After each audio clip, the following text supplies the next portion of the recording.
નમસ્કાર ખેડૂત મિત્રો, ન્યૂઝરૂમ પાલિતાણા યુટ્યુબ ચેનલમાં તમારું સ્વાગત છે.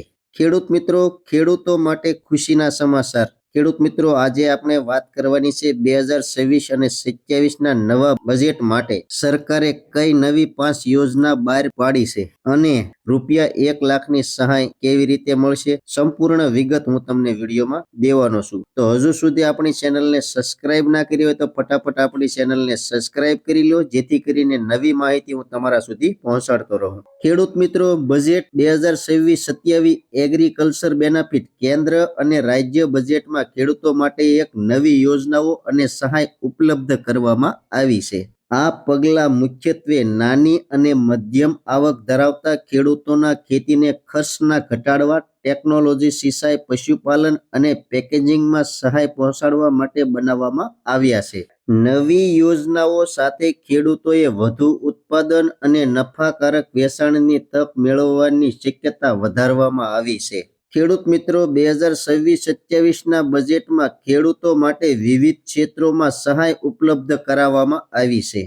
યુજી પાઇપલાઇન અને બોરવેલ સબસિડી, ટ્રેક્ટર અને પશુપાલન સહાય યોજના, ગોડાઉન સહાય અને કોચિંગ સહાય યોજનાનો સમાવેશ કરવામાં આવ્યો છે. આ સહાય ખેડૂતોના ખેતીને ખર્ચને ઘટાડે છે અને નવી ટેકનોલોજી અને સાધનોનો લાભ મેળવે છે. નવા બજેટ મુજબ યુજી પાઇપલાઇન સબસિડી યોજના હેઠળ ₹15,000 સુધીની સહાય મળશે અને ટ્રેક્ટર ખરીદી પર ₹60,000 સુધીની સબસિડી ઉપલબ્ધ છે.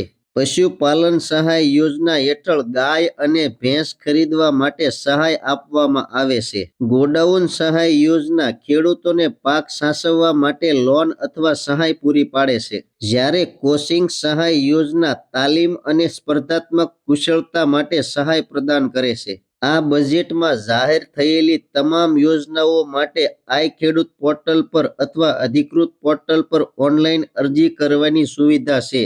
પાત્ર ખેડૂતોએ આધાર કાર્ડ, બેંક ખાતું અને જમીન સંબંધિત દસ્તાવેજો સાથે ફોર્મ ભરી સબમિટ કરવું જરૂરી છે. ડીબીટી પદ્ધતિથી સહાય સીધી બેંક ખાતામાં જમા થાય છે, જેથી લાભાર્થીને ઝડપી અને પારદર્શક સહાય મળે છે. આ નવા પગલાં ખેડૂતોને ખેતી કાર્ય મજબૂત બનાવવા, ખર્ચ ઘટાડવા અને ટેકનોલોજી સાથે જોડાવામાં મદદ કરે છે. આ સહાયથી નવા સાધનો અને લોન પર સબસિડી, પશુપાલન અને ગોડાઉન સ્થાપના સાથે તાલીમ અને કોચિંગથી ઉત્પાદન ક્ષમતા વધારવામાં મદદ મળે છે. ખેડૂત મિત્રો, 2026-27ના બજેટમાં કરાયેલી નવી યોજનાઓ અને સહાય ખેડૂતો માટે મજબૂત નાણાકીય આધાર અને ટેકનોલોજી માટેની તક આપે છે.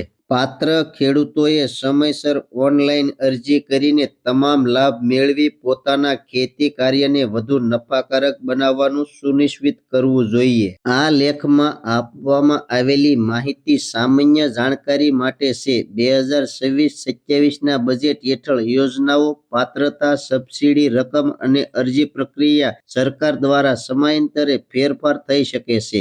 ચોક્કસ માહિતી માટે હંમેશા અધિકૃત સરકારી પોર્ટલ તપાસવો. ખેડૂત મિત્રો, આ હતી 5 યોજનાની સહાય વિશેની માહિતી. તો મારી માહિતી તમને કેવી લાગી, કોમેન્ટ બોક્સમાં કોમેન્ટ કરજો. ચેનલમાં નવા છો તો ચેનલને સબસ્ક્રાઇબ કરજો, જેથી કરીને નવી માહિતી તમારા સુધી પહોંચાડતો રહું. હવે મળશું નવી માહિતી સાથે. ત્યાં સુધી બધાને જય જવાન, જય કિસાન, ભારત માતા કી જય.